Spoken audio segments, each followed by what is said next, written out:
ዛሬ የምነግራችሁን ነገር ከዚህ በፊት እጅግ በጣም ብዙ ኢትዮጵያውያን ተጠቅመውበታል። አሁንም ደግሞ እየተጠቀሙ ያሉ ኢትዮጵያውያን አሉ። ከዚህ በፊት እኔ እንኳን ማውቃቸው ጓደኞቼ በዚህ ነገር ተጠቅመው ከሀገር ወደ ካናዳ ወደ ተለያዩ ወደ ኢሮፕ ሀገራት የሄዱ ጓደኞች አሉኝ። እኔ እንኳን ማውቀው ከ2 ዓመት በፊት በዚህ አይነት መልኩ እስከ 3 ሚሊዮን ብር ሰርቶ በኬንያ አድርጎ ካናዳ የገባ ልጅ አውቃለሁ። ዛሬም ደግሞ የሚያውቁት ጓደኞቼ የተጠቀሙ እና ይህን ሚስጥር ወደ ዩቲዩብ ይዤ እመጣለሁ ብዬ ሳማክራቸው እባክህ ዝም በል እዚሁ እኛው እንጠቀምና እኛው እንለወጥበት እያሉኝ ነበር። ነገር ግን ያው እናንተም እንድትጠቀሙ ስል ዛሬ ቪዲዮ ለመስራት ተገድጃለሁ። ባለፈው ፍንጭ በሰጧችሁ መሰረት ብዙ ሰዎች በኮሜንት ለኛም ንገረን እኛም መስራት እንፈልጋለን እንዴት ነው ማግኘት የምንችለው እያላችሁ በጠየቃችሁኝ መሰረት ማለት ነው ዛሬ ይሄን ቪዲዮ ይዤላችሁ መጥቻለሁ። እነሱ ብቻም ሳይሆኑ እኔም በበኩሌ የድርሻዬን ያህል ተቋድሻለሁ ማለት ነው ከዚህ ነገር እና በጣም ብዙ ኢትዮጵያውያን እንደሚያውቋቃለሁ። ማንም ስለዚህ ነገር ለምን እንደማያወራ ግራ ቢገባኝም የማታውቁት አይነት ውስብስብ የሆነ ነገር ሳይሆን የምታውቁት ነገር ሆኖ ነገር ግን ምናልባት ልብ ብላችሁ በደንብ ስላላስተዋላችሁት ወይም ደግሞ እንደዚህ እንደሚሰራ ስላልሰማችሁ ይሆናል እንጂ በጣም ብዙ ብር የሚሰራበት ግን ማንም የማይጎዳበት አይነት ቀለል ያለ ነገር ነው ዛሬ የምነግራችሁ። ሁላችሁም አሁን የምታውቁትን ነገር ነው የምነግራችሁ። ነገር ግን የማታውቋቸው በጣም ብዙ ነገሮች አሉ። በደንብ ከሰማችሁኝ ያልኳችሁን ያህል የተጋነነ ያህል ብር በሰራችሁ ልክ ታገኛላችሁ ማለት ነው። እሱ ምንድነው ቴሌ ብር እንደሚያበድር አሁን ማያውቅ ሰው አለ ብዬ አላስብም። ምናልባት ማያውቅ ሰውም ካለ እያንዳንዳችሁ ሲም ላይ በቴሌ ብር ትራንዛክሽን እስካረጋችሁ ድረስ በትንሹ ከ1000 ብር አንስቶ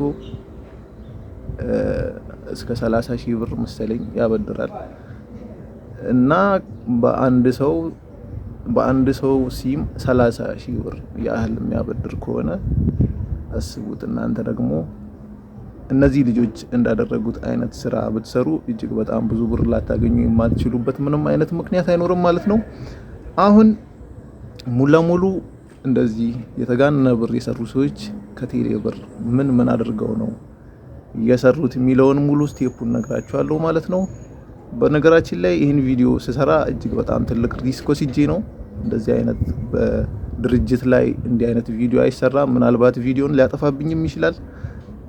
ያያችሁ ሰዎች እንግዲህ ለምታውቋቸው ይህን እድል መጠቀም ለሚችሉ ሰዎች ሼር ማድረግ እንዳትረሱ። አካውንቴንም ምናልባት ሊያዘጉት ስለሚችሉ ኮፒ ሊንክ ያደርጋችሁ ማለት ነው። በመጀመሪያ ምንድነው የሚያደርጉት?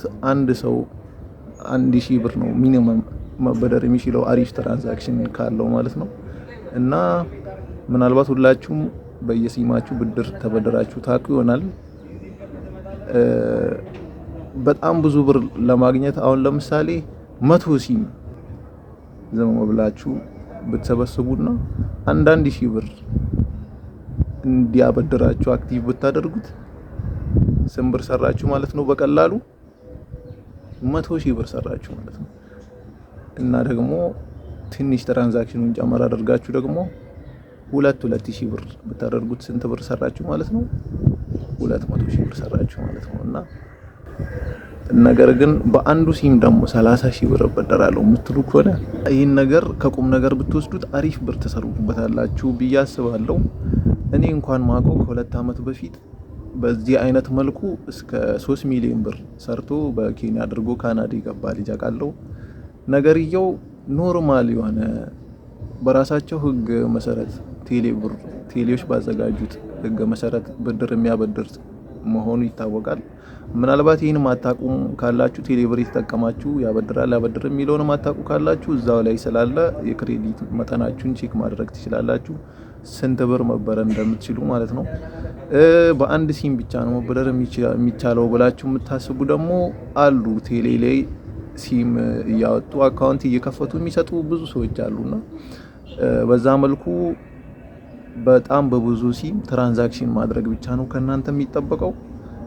ትራንዛክሽኑን ስታደርጉ ራሱን ብዙ ብር ያስፈልገናል ብሎ ያስባሉ ብዙ ጊዜ ሰዎች። ግን አሁን ለምሳሌ በጣም በትንሹ በ1000 ብር 100 ሲም ማንቀሳቀስ ትችላላችሁ። ምክንያቱም አንዷን ሺህ ብር 100 ሲም ላይ ዋናው ነገር ምንድነው ፒን ኮዱን ተመሳሳይ ማድረግ ነው። ያላችሁን ሲም ብዛት 100ም ሲም ኖራችሁ 10ም ሲም ኖራችሁ ፒን ኮዱን ፓስዋርዱን ማለት ነው ተመሳሳይ ካደረጋችሁት 100ውንም ሲም በተመሳሳይ ፓስወርድ እየከፈታችሁ ቼክ ያደረጋችሁ ስራው ለመስራት እጅግ በጣም ቀላል ነበር። አሁን ግን ቴሌ እጅግ በጣም ብዙ ሰዎች የሰሩ ብር የተበደሩ ሲም እየጣሉ ብድሩን እያልመለሱ ስለሆነ ማለት ነው እጅግ በጣም ከመጀመሪያው ከበድ አድርጎታል ስራውን።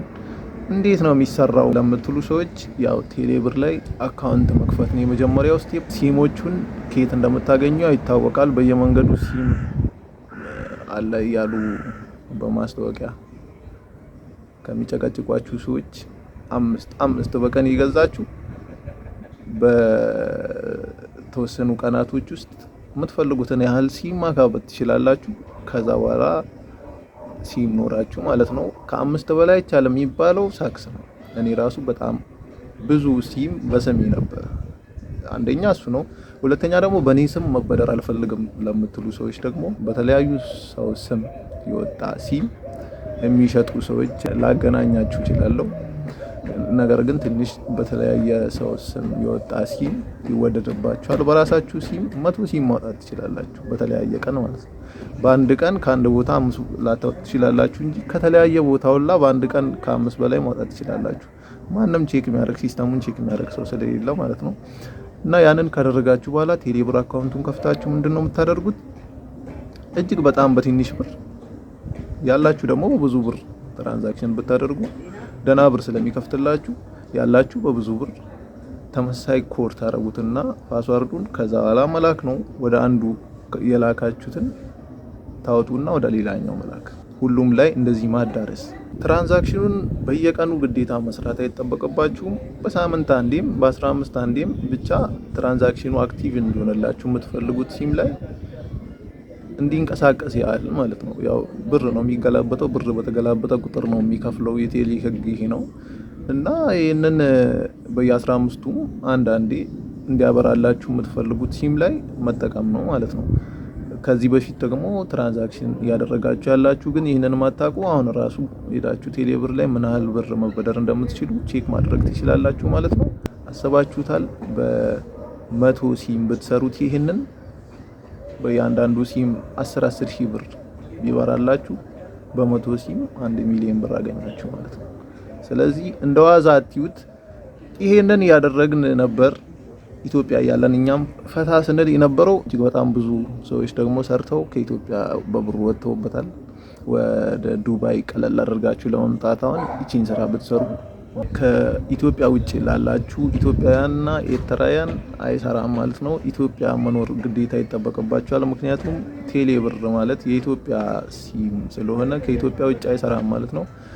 ከኢትዮጵያ ውጭ ስለማይሰራ ኢትዮጵያ ውስጥ ላሉ ጓደኞቻችሁ ወዳጅ ዘመዶቻችሁ ሼር አድርጉላቸው፣ ይጠቀሙበት። ወይም ደግሞ እናንተንም ብር ላኩ ያሉ ከሚጨቀጭቋችሁ በዚህ መልኩ ብር ሜክ ማድረግ ይችላሉ። ይሄንን ቪዲዮ ላኩላቸውና ተፋቷቸው። ነገር ግን ዋናው መበደሩ ሳይሆን የተበደራችሁትን ትመልሱታላችሁ ወይ ነው። አሁን አብዛኛው ሰው ብድር መጥፎ ነው ምናምን ይላል። ግን ተበድራችሁ የምትመልሱ ከሆነ በጣም አሪፍ ነው። አሁን ኢትዮጵያ ላይ ስራን የታጣው ብር የሚገኝበት መንገድ ነው የታጣው። ብድር እኛ እንሰጣችኋለን ካለ ቴሌ፣ እናንተ ደግሞ ሰራ አድርጋችሁ ወጣትሉና ከሀገር እንደኛ ማለት ነው። አሁን እኔ እዛ ባለው ሰዓት በደንብ ስጠቀምበት ነበረ። ቴሌ ባመቻቸልኝ የብድር አገልግሎት። እዚህ ከመጣው ኋላ እንግዲህ ለሁሉም የተበደርኳቸው ሲሞች በጣም በቀላሉ በአንድ ወር ደሞዝ የምትሸፍኑት ያህል ብር ነው። ወደ ውጭ ከወጣችሁ በኋላ እዛ የተጋነነ ብር የሚመስላችሁ ማለት ነው። ስለዚህ የተበደራችሁ ብር የሌላችሁ ሰዎች፣ ከሀገር መውጣት የምትፈልጉ ሰዎች የተበደራችሁ ትወጡና ከወጣችሁ በኋላ በቀላሉ በሁለት ወር ትመልሱታላችሁ ማለት ነው። ያልገባችሁ ግር ያላችሁ ነገር ካለ ሀሳባችሁን ኮመንት ላይ ማስቀመጥ እንዳትረሱ። እያንዳንዱን ኮመንት መልሳለሁ። ኮመንቱ ደግሞ በብዛት ካለ በዛ ኮመንት መሰረት ሌላ ቪዲዮ ሰራላችኋለሁ ማለት ነው። ቪዲዮውን እዚህ ድረስ ከተከታተላችሁ ላይክ ማድረግ እንዳትረሱ። በሌላ ቪዲዮ እንገናኛለን። ቻው።